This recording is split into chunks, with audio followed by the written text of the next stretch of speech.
এক এক অঞ্চলের রান্না এক এক রকম, আবার এক এক রান্নার আলাদা আলাদা কিন্তু স্বাদ আছে। তো আমার শ্বশুর বাড়ির রান্না হয়েছে এইটা। আমি ঢাকা শহরে বড় হয়েছি, আমার আম্মুর রান্না আবার অন্যরকম, কিন্তু এই রান্নাটা আমার কাছে অনেক মজা লাগে। আর প্রথমে মাছগুলো আমি ভাজা নিছি, তারপরে ওই তেলের মধ্যে আমি পেঁয়াজ আর রসুন দিয়ে দিছি, তারপরে ওইগুলো একটু ভাজা হয়ে গেলে আমি লাল মরিচ দিয়ে দিছি, তারপরে আমি লাল মরিচগুলো ভাজা হয়ে গেলে দিয়ে দিব জিরা। জিরা দিয়ে কিন্তু 2-4 সেকেন্ডের বেশি রাখা যাবে না, জিরা কালো হয়ে গেলে একদম বিশ্রী হয়ে যাবে। তারপরে এগুলো উঠায় রাখবো। শীতের সবজির মধ্যে সবচেয়ে বেশি পছন্দের আমার হচ্ছে ফুলকপি আর হচ্ছে টমেটো। আজকে ফুলকপির তরকারিটা এইভাবে রান্না করলে যে কি মজা লাগে যা বলার বাহিরে, একদিন হলেও ট্রাই করবেন, রিকোয়েস্ট থাকবে।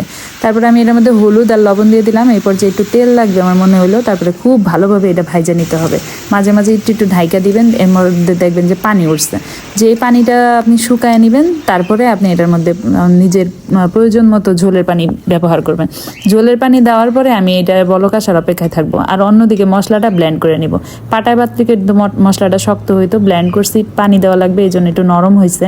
আমি কিন্তু ফুলকপিটা সিদ্ধ হয়ে গেলে এই মশলাটা দেই নাই, আমি যখন এই মশলাটা পানিটা বলক হয়েছে তখনই মশলাটা দিয়ে দিছি। সিদ্ধ হয়ে গেলে আমি এই মশলাটা এই ঝোলের সাথে মিশাইতে পারতাম না, একদম ফুলকপিগুলো ভাঙা যাইত, ফুলকপি নরম হয়ে যায় কিন্তু অনেক তাড়াতাড়ি। তারপরে মাছগুলা দিয়ে ঢাইকা দিছি, ঝোলটা একটু শুকায় আসলে আমি উপরে ধনিয়া পাতা দিয়ে নামায় নিছি। এই তরকারিটা এত মজা, এত মজা জানেন না কি যে বলবো। আর ধনিয়া পাতার জন্য এটার টেস্টটা আরো দ্বিগুণ হয়ে যায়। এইভাবে যে কোনো তরকারি রান্না করে দিন এই মশলাটা দিয়ে, দারুণ লাগে।